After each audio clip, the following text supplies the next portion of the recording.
A frase que mudou minha vida para sempre foi dita numa terça-feira qualquer, com o cheiro de café passado e pão dormido ainda no ar da nossa pequena cozinha. Eu tinha acabado de lavar a louça do café da manhã dos meus 4 irmãos e dos meus pais, e já estava com o uniforme da escola, ansiosa para sair. A aula de ciências seria sobre o sistema solar, meu assunto preferido. "Bárbara, senta aqui um pouco", disse meu pai, com aquela voz grave que nunca anunciava coisa boa. Minha mãe estava ao lado dele, de braços cruzados, olhando para um ponto qualquer na parede, sem coragem de me encarar. Sentei na beirada da cadeira de madeira, o coração já começando a bater mais rápido. O silêncio pesou por um instante. "Eu e sua mãe conversamos", ele começou, "e decidimos que você não vai mais para a escola." As palavras caíram na cozinha como pedras. Eu pisquei, sem entender. Olhei para a minha mãe, procurando algum sinal de que era uma brincadeira, mas o rosto dela continuava uma máscara de indiferença. "O quê? Como assim?" Minha voz saiu falha. Um sussurro de pânico. "Mas... por quê? Minhas notas são as melhores da sala. A professora disse que..." "Não interessa o que a professora disse." Meu pai me cortou, ríspido. "Você já tem 13 anos. É uma mocinha. Já sabe ler, escrever e fazer conta. É o suficiente para uma mulher. Agora sua obrigação é outra." Eu senti um nó se formar na minha garganta, as lágrimas querendo subir. "Que obrigação? Eu ajudo em tudo em casa. Eu lavo, passo, cozinho, cuido dos meus irmãos." "Pois agora vai fazer isso em tempo integral." Ele decretou. "Seus irmãos precisam de atenção. A casa precisa de cuidado. Sua mãe não dá mais conta de tudo sozinha. E eles sim precisam estudar. Eles são homens. Vão precisar de um bom emprego para sustentar uma família um dia. Você só precisa aprender a ser uma boa dona de casa para arrumar um bom marido. Esse é o futuro de uma mulher de respeito." Cada palavra era um tapa. Olhei pela janela e vi meus irmãos, Ricardo e Marcos, os mais velhos, jogando bola na rua. Léo e Tiago, os mais novos, estavam no portão, rindo. Eles iriam para a escola. Eles tinham um futuro. O meu, aparentemente, estava sendo decidido ali, naquela mesa engordurada, entre o bule de café e o açucareiro. Para entender o tamanho daquela injustiça, é preciso voltar um pouco e conhecer a minha família. Nós éramos 6 filhos, mas na prática, éramos os meninos e a Bárbara. Desde que me entendo por gente, a casa girava em torno deles. Se tinha um pedaço maior de carne, era para um dos meninos. Se chegava um dinheiro extra, era para comprar um tênis de marca para eles, enquanto eu usava os sapatos velhos até o dedão fazer um buraco na frente. Minha mãe vivia em função deles. "Meu filho precisa de uma vitamina, está tão magrinho", ela dizia para o Ricardo, que era o mais forte de todos. "Marcos, meu filho, não se esforce tanto. Deixe que a Bárbara lava essa louça para você." Ela pedia, mesmo que ele tivesse apenas sujado um copo. Eu era a empregada não remunerada da casa. Era a primeira a acordar para fazer o café e a última a dormir, depois de deixar a cozinha brilhando. Meus aniversários eram celebrados com um bolo simples e um parabéns apressado. Os deles eram eventos, ganhadores de bicicletas, bolas de futebol, jogos de videogame que um tio trazia da cidade grande. Eu ganhava vestidos, panos de prato, ou, na maioria das vezes, nada. "Você já tem tudo o que precisa", minha mãe dizia. Meu único refúgio, meu único espaço de liberdade, era a escola. Lá, eu não era a irmã dos meninos. Eu era a Bárbara, a aluna que tirava as melhores notas, que ajudava os colegas, que sonhava em ser astrônoma para passar a vida olhando as estrelas. A professora de português vivia elogiando minhas redações e dizia que eu tinha um dom para as palavras. A escola era a minha promessa de que a vida poderia ser diferente daquele mundo pequeno e sufocante da minha casa. Era a prova de que eu era mais do que um par de mãos para esfregar o chão e lavar cuecas. E agora, eles estavam tirando isso de mim. Estavam arrancando meu único sonho, a única coisa que era verdadeiramente minha. "Não. Por favor, pai. Por favor, mãe", eu supliquei. as lágrimas finalmente escorrendo pelo meu rosto. Eu faço tudo o que vocês quiserem quando voltar da escola. Eu limpo a casa inteira, eu faço o jantar, eu juro. Mas não me tirem da escola. É tudo o que eu tenho. Minha mãe finalmente olhou para mim. Havia uma sombra de pena em seus olhos, mas durou apenas 1 segundo. Chega de drama, Bárbara. A decisão está tomada. Tire esse uniforme e vá lavar o quintal. Está imundo. Meu pai se levantou, dando o assunto por encerrado. Ele foi para a sala, ligou a televisão no programa de futebol e agiu como se nada tivesse acontecido. Como se não tivesse acabado de sentenciar o meu futuro a uma vida de servidão. Fiquei ali, paralisada, sentindo o peso do mundo nas minhas costas de 13 anos. O som da televisão, as risadas dos meus irmãos lá fora, o tic-tac do relógio na parede. Tudo parecia distante. A única coisa real era a dor aguda no meu peito, uma mistura de raiva, tristeza e uma impotência que me consumia. Naquele momento eu entendi. Para eles, eu não era uma filha. Eu era uma ferramenta. E minha utilidade, a partir daquele dia, era ser a empregada da casa, enquanto meus irmãos caminhavam em direção a um futuro que me foi negado. O ódio que nasceu em mim naquele instante foi um fogo que nunca mais se apagou. Voltei para o meu quarto, que na verdade era um cubículo dividido com Léo e Tiago, e fechei a porta. Meus dedos tremiam enquanto eu desabotoava a blusa do uniforme. Cada botão que se abria parecia um elo se quebrando com o meu futuro. Tirei a saia e a dobrei cuidadosamente, como se fosse um ritual sagrado. Era a última vez que eu a usaria. Coloquei o uniforme no fundo do pequeno guarda-roupa, atrás das minhas poucas roupas gastas. Esconder aquela peça de roupa era como enterrar a Bárbara que sonhava com as estrelas. No lugar dela, nascia outra, uma versão de mim que eu ainda não conhecia. Os dias que se seguiram foram um borrão de trabalho sem fim. Minha rotina era brutal. Acordava às 5 da manhã, antes do galo cantar. O primeiro som da casa era o meu, acendendo o fogo para passar o café. Enquanto a água fervia, eu varria a casa. Depois, preparava a mesa para os meus pais e para os meus 4 irmãos, que desciam um a um, com cara de sono, pegavam seus pães e saíam para a vida que me havia sido roubada. Depois que eles saíam, começava a verdadeira batalha. A pilha de louça, a roupa suja que parecia se multiplicar no tanque do quintal. Eu passava horas com as mãos mergulhadas na água fria, esfregando as camisas e calças deles, sentindo a pele dos meus dedos ficar enrugada e dolorida. O cheiro de sabão em pedra se tornou o meu perfume. O sol batia forte nas minhas costas enquanto eu estendia lençóis no varal. E de lá eu via as outras crianças do bairro de uniforme, voltando da escola rindo e brincando. Cada risada era uma pontada no meu peito. Meus irmãos mudaram comigo. Se antes havia alguma camaradagem, agora eu era apenas parte da mobília.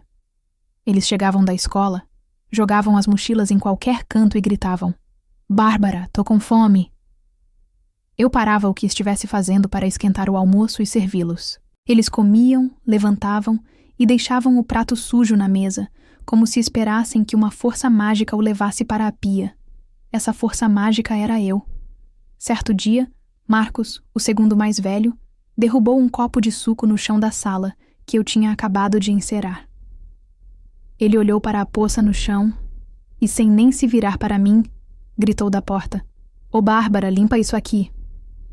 Ele não pediu, não lamentou. Ele ordenou. E eu, com um pano na mão e fogo nos olhos, limpei o suco e as lágrimas de raiva que teimavam em cair. Após algumas semanas vivendo nesse inferno, a exaustão começou a vencer o medo. Eu não aguentava mais. Meu corpo doía, minha mente estava nublada pela fadiga e pela tristeza. Numa noite, depois de ter servido o jantar e limpado toda a cozinha, encontrei meus pais na sala assistindo à novela. Tomei coragem. "Pai, mãe", comecei, a voz trêmula. "A gente precisa conversar." Meu pai baixou o volume da TV, impaciente. "Fale de uma vez, menina, que eu quero ver a novela." Eu não aguento mais essa vida." Desabafei, as palavras saindo atropeladas. Eu estou exausta. Eu faço tudo sozinha. Ricardo e Marcos já são grandes. Eles podiam pelo menos lavar o prato deles. O Léo e o Tiago podiam arrumar a própria cama. Não é justo que tudo fique nas minhas costas. Meu pai me olhou com uma frieza que gelou minha espinha. Justo? Você está falando de justiça dentro da minha casa? A sua obrigação é cuidar desta casa e dos seus 4 irmãos. Ponto final. Eles precisam de tempo para estudar, para serem alguém na vida. Mas e eu? Questionei, a voz subindo de tom. Eu também queria ser alguém na vida. Eu não quero passar o resto dos meus dias lavando a roupa suja deles. Foi a minha mãe quem respondeu, com uma calma assustadora. E não vai. Você vai passar a vida cuidando da casa e da roupa suja do seu marido, disse ela, como se estivesse me dando um conselho valioso. Bárbara, entenda, a vida para a mulher é assim. Eu cuidei da casa dos meus pais, agora cuido da casa do seu pai. E você vai cuidar da casa do homem que casar. E quanto melhor você aprender a fazer isso, melhor vai ser o seu casamento. Um homem com um bom emprego quer uma mulher que saiba manter uma casa em ordem. Reclamar não vai mudar o seu destino. Aquele conselho foi a pá de cal. Ali, eu entendi que não havia diálogo possível. Para eles, meu futuro já estava escrito, e o meu papel era aceitá-lo em silêncio. Qualquer reclamação era um defeito, uma afronta. Eu não era uma pessoa com sonhos. Era uma função. Saí da sala sem dizer mais nada. Não chorei.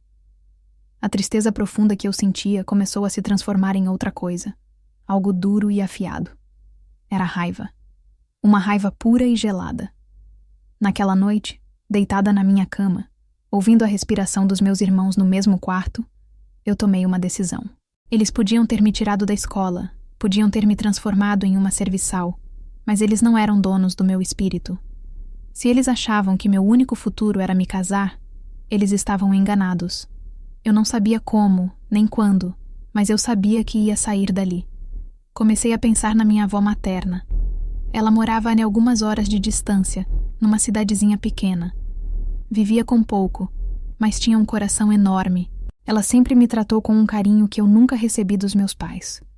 Uma pequena chama de esperança se acendeu dentro de mim. O plano começou a se formar na minha mente. Um segredo perigoso e excitante. Eu fingiria aceitar minha sentença. Seria a filha e irmã perfeita. Mas por dentro, eu estaria planejando cada passo da minha fuga. Eles não veriam a hora em que eu bateria minhas asas. Eles tinham me sentenciado a viver no chão, mas eu ainda me lembrava de como era sonhar com as estrelas. A minha nova rotina de obediência cega durou quase 2 meses. Por fora, eu era a imagem da filha submissa que meus pais queriam. Eu não reclamava, não chorava, não respondia. Apenas trabalhava do nascer ao pôr do sol. Meu pai comentou com a minha mãe, achando que eu não estava ouvindo. Até que enfim a menina tomou jeito. Entendeu o lugar dela. Mal sabia ele que o meu silêncio não era resignação. Era estratégia. Enquanto minhas mãos esfregavam, varriam e cozinhavam, minha mente trabalhava sem parar, montando o quebra-cabeça da minha fuga. O destino era a casa da minha avó, mãe da minha mãe. O problema era como chegar lá. Eu não tinha um único centavo. A solução veio de uma forma inesperada. Meu tio, irmão do meu pai, veio nos visitar e na hora de ir embora me deu uma nota de R$20, escondido. Compra um doce para você, menina, ele disse, talvez sentindo pena do meu olhar apagado. Aqueles R$20 se tornaram o meu tesouro, a chave da minha liberdade. Eu os escondi dentro de uma meia velha, no fundo da gaveta. O próximo passo era saber o horário do ônibus. Certo dia, enquanto varria a calçada, vi o carteiro, e com a desculpa de perguntar as horas, puxei conversa. Descobri que o primeiro ônibus para a cidade vizinha, de onde eu poderia pegar outro para a cidade da minha avó, passava às 4:30 da manhã. A engrenagem final do meu plano tinha se encaixado. Escolhi uma noite de quinta-feira. Esperei a casa inteira mergulhar no silêncio profundo da madrugada. Esperei ouvir o ronco alto do meu pai vindo do quarto dele, o sinal de que ele estava no sono mais pesado. Com o coração batendo na garganta, levantei da cama sem fazer um único ruído. Peguei uma pequena sacola de pano e coloquei dentro dela 2 trocas de roupa, a meia com o dinheiro e o meu único tesouro pessoal. Um livro de ciências sobre o sistema solar que eu havia ganhado da minha professora no ano anterior. Passei pelos meus irmãos dormindo.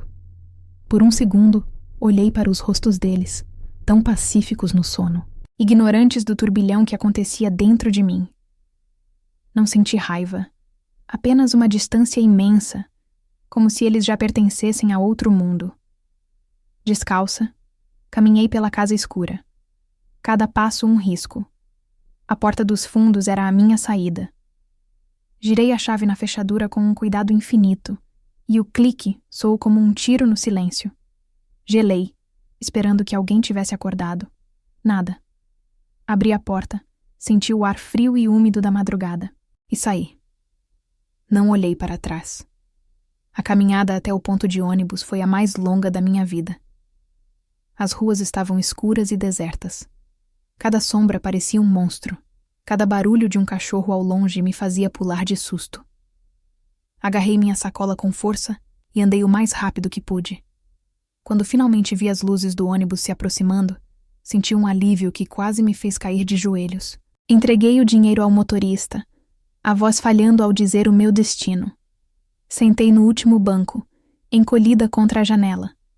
Conforme o ônibus se afastava, eu via as ruas do meu bairro se tornando pequenas, os postes de luz se transformando em pontos distantes. Eu estava fazendo aquilo. Eu estava realmente fugindo. O medo e a euforia se misturavam dentro de mim, mas pela primeira vez em muito tempo, eu senti que estava no controle. A viagem foi longa e cansativa, mas a chegada à pequena rodoviária da cidade da minha avó fez tudo valer a pena. O lugar era calmo, com cheiro de terra molhada e mato. A casa dela não era longe. Bati na porta de madeira, as mãos suando frio. Minha avó abriu. Ela me olhou, primeiro com surpresa, depois com uma preocupação imensa. Seus olhos gentis viram o meu cansaço, a minha magreza, a minha sacola de pano. Eu não precisei dizer muita coisa. Desabei em seus braços e chorei. Chorei tudo o que não tinha chorado nos últimos meses. Vó, eu fugi, eu disse entre os soluços. Eu não aguentava mais. Eles me tiraram da escola. Ela me abraçou com uma força que eu não sabia que aquela senhora pequena tinha. Shh, minha neta, acalme-se. Você fez bem, ela disse, afagando meus cabelos. Aqui você não é empregada. Aqui você é gente. Você é a minha menina. Pode ficar o tempo que precisar. A casa dela era humilde, até mais simples que a minha, mas era um palácio para mim. Tinha amor, tinha respeito. Naquela mesma semana, minha avó foi comigo até a escola pública do bairro. Com meus documentos que eu, por sorte, tinha pensado em trazer, ela me matriculou na 8ª série. Voltar a sentar numa carteira escolar, abrir um caderno novo, ouvir a voz de um professor, foi como respirar depois de quase se afogar. Claro que meus pais descobriram. Minha avó, uma mulher correta, ligou para eles para avisar que eu estava segura. 2 dias depois, meu pai ligou de volta. Minha avó atendeu e, pela sua expressão, eu sabia que a conversa era feia. Ela me passou o telefone. Bárbara. A voz do meu pai era um trovão de raiva. O que você pensa que está fazendo? Envergonhando o nome da nossa família? Volte para casa agora mesmo, sua moleca. Eu respirei fundo, sentindo a presença firme da minha avó ao meu lado. Não, pai, eu disse, e minha própria voz me surpreendeu pela calma. Eu não vou voltar. Minha casa agora é aqui, e eu voltei a estudar. Houve um silêncio chocado do outro lado da linha. Depois, a voz da minha mãe, gritando ao fundo, e meu pai disse as palavras que selaram o nosso rompimento para sempre. Você é uma filha ingrata e afrontosa. Se prefere ficar aí com essa velha, então esqueça que tem pai e mãe. Para nós, você não existe mais. Não nos procure nunca mais. E ele desligou. Doeu, claro que doeu. Mas ao mesmo tempo foi libertador. O último fio que me prendia àquela vida tinha sido cortado. Eu estava livre. Os anos seguintes não foram fáceis. Vivíamos com a pequena aposentadoria da minha avó, mas eu tinha o essencial. Eu estudava como uma louca, absorvendo cada palavra, cada lição, com a fome de quem quase morreu de inanição. Eu me formei na escola como a melhor aluna. Entrei numa faculdade pública e continuei lutando, sempre com a voz da minha avó me dizendo: estudar é a única coisa que ninguém pode tirar de você, minha filha. E ela estava certa. Passaram-se 17 anos. A menina de 13 anos, magra e assustada que esfregava o chão e sonhava com as estrelas, não existia mais. No lugar dela, havia uma mulher de 30 anos. Meu nome ainda era Bárbara, mas tudo o mais havia mudado. Eu era a gerente de operações de uma das maiores redes de supermercados do país. Eu não apenas tinha um bom emprego, eu dava empregos. Minha amada avó faleceu 5 anos depois que me formei na faculdade. Mas eu pude dar a ela, em seus últimos anos, uma vida de conforto e tranquilidade que ela nunca teve. Comprei uma casinha para ela, com um jardim que ela adorava. A dor de perdê-la foi imensa, mas a gratidão por ela ter sido meu anjo da guarda era ainda maior. Ela foi a única família que eu precisei. Numa manhã de terça-feira, ironicamente o mesmo dia da semana em que minha sentença foi decretada tantos anos atrás, minha rotina foi interrompida por uma chamada do departamento de RH. Bárbara, bom dia. Temos um grupo de candidatos finalistas para as vagas de repositor e caixa. Gostaríamos que você fizesse a entrevista final com eles hoje à tarde, às 2. Claro, pode mandar subir, respondi, desligando o telefone e voltando a analisar as planilhas de vendas no meu computador. Era um procedimento padrão. Às 2 em ponto, eu estava na sala de reuniões, uma sala ampla, com uma longa mesa de madeira polida e uma vista panorâmica da cidade. Eu me sentei na cadeira da ponta, a de liderança, com os currículos dos candidatos à minha frente. A porta se abriu e a analista de RH pediu que o primeiro entrasse. Ele entrou, um homem de aparência cansada, um pouco curvado. Levantou os olhos e, por um instante, o mundo parou. Era Ricardo, meu irmão mais velho. Mais velho, mais pesado, com os cabelos já rareando. Ele me olhou, mas não me viu. Para ele, eu era apenas a chefe, a mulher importante do outro lado da mesa. O reconhecimento não veio. Boa tarde. Sente-se, por favor, eu disse, minha voz firme, profissional, escondendo o terremoto que acontecia dentro de mim. Um a um eles entraram. Depois de Ricardo, veio Marcos. Depois, Léo. E por último, Tiago. Meus 4 irmãos. Todos eles, com a mesma expressão de derrota, a mesma esperança nervosa de quem precisa desesperadamente de um trabalho. A vida, pelo visto, não tinha sido tão generosa com os homens da casa. Nenhum deles me reconheceu de imediato. A menina que eles lembravam era uma criança frágil. A mulher à sua frente era uma executiva segura de si. Foi apenas quando eu disse meu nome completo, no início da entrevista com o último deles, Tiago, que a ficha caiu. Vi seus olhos se arregalarem, a cor sumir de seu rosto. Ele olhou para mim, olhou para a plaquinha com meu nome na mesa, Bárbara, gerente de operações, e cutucou Léo, que estava ao seu lado. O cochicho se espalhou como fogo. Em segundos os 4 me encaravam, pálidos, boquiabertos. Eu mantive minha postura. Conduzi a entrevista em grupo como faria com quaisquer outros candidatos. Fiz perguntas sobre experiências anteriores, sobre trabalho em equipe, sobre o que esperavam da empresa. As respostas deles eram vagas, recheadas de longos períodos, procurando oportunidade. Era a história de um fracasso coletivo. Quando a entrevista terminou, eu me levantei. Obrigada pelo tempo de vocês. O RH entrará em contato. Saí da sala e, como eu esperava, eles me seguiram pelo corredor. E ali, perto do elevador, estavam as 2 figuras que eu não via há quase 2 décadas, meu pai e minha mãe. Envelhecidos, encurvados, com os rostos marcados pela preocupação. Bárbara! Minha mãe choramingou, vindo na minha direção com os braços abertos. Eu dei um passo para trás, um gesto instintivo. Minha filha, nós não sabíamos que era você. Que orgulho! Você precisa ajudar seus irmãos. A vida tem sido tão dura. Eles estão desempregados há meses. As coisas estão difíceis para todos nós. Pelo amor de Deus, coloque eles para dentro. Meu pai, o homem cuja voz de trovão me assombrou por anos, apenas balançava a cabeça, os olhos suplicantes. Sua mãe tem razão, filha. É sua família. Eu os olhei. Olhei para os rostos desesperados dos meus irmãos e para os meus pais, que agora me pediam aquilo que um dia me negaram. Uma chance de ter um futuro. Uma risada seca, baixa, escapou dos meus lábios antes que eu pudesse contê-la. Engraçado, comecei, a voz calma, mas cortante como vidro.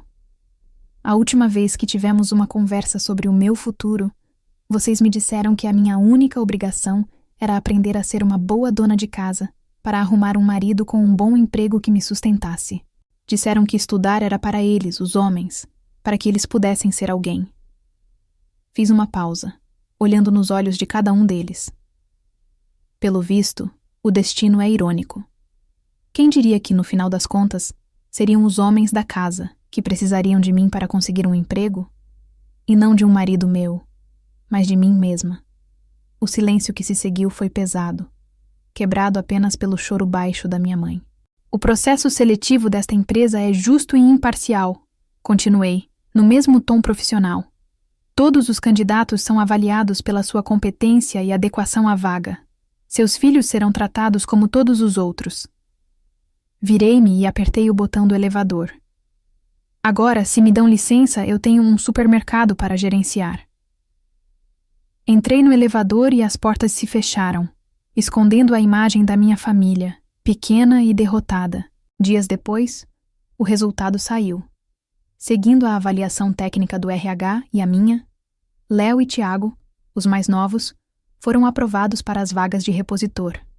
Eles tinham alguma experiência e se mostraram mais dispostos na entrevista. Ricardo e Marcos foram reprovados. Fui fiel à minha palavra. Fui imparcial. Hoje, meus 2 irmãos trabalham para mim. Eu os trato com o mesmo profissionalismo que trato qualquer outro funcionário.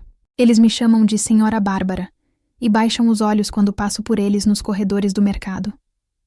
Nunca falamos sobre o passado. Não precisamos. A minha vingança não foi uma explosão de raiva. Não foi humilhá-los ou destruí-los. A minha vingança foi silenciosa.